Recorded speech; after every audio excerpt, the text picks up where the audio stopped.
La Bible dit que celui qui cache ses transgressions ne progresse pas. Mais celui qui confesse et abandonne progresse. Je vous dis, il est tellement important que ce soit ton mari, ton grand frère, ta maman, ton pasteur, trouve le ton de lui dire quand quelque chose te dérange. Que ça ne reste pas sur toi. Laisse ton cœur toujours libre. Et parfois pour parler, il faut du courage. Il y a des situations qui te stressent, même tu as même peur. N'aie pas peur jusqu'à ce que ça devienne une prison en toi.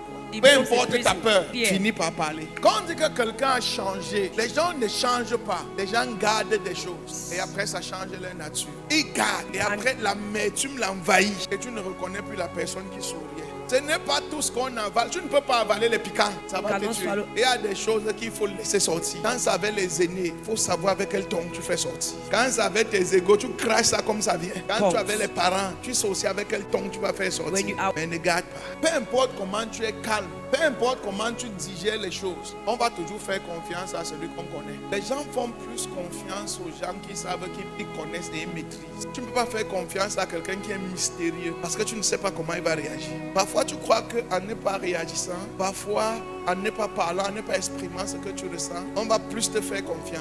Non. No. Ne sois pas agressif, ne sois pas bavard. Apprends à maîtriser ta colère, mais exprime toujours ce que tu ressens. Ça, c'est la communication la plus importante pour ta destinée. Je suis le docteur des âmes des hommes. Ceux qui ne parlent pas sont toujours prisonniers quand on fait la délivrance. Si tu n'aimes pas quelque chose, prends ton temps de prier dessus. Si ça te brûle toujours, dis que je n'aime pas.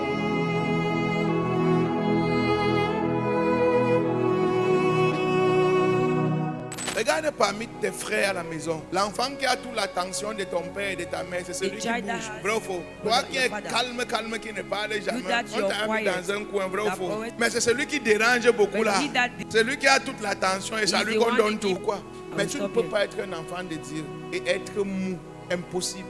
L'esprit qui est en nous n'est pas un esprit de faiblesse et de peur. Tu ne peux pas être animé de l'Esprit de Dieu et être mou. J'ai l'habitude de dire, la chose qui a sur la terre, qui se rapproche plus du Saint-Esprit, c'est la bière.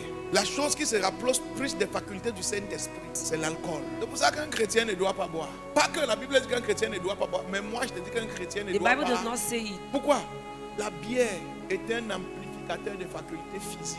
Et l'esprit est un amplificateur des facteurs spirituels. Et l'esprit et le corps sont en désaccord. And in disunion.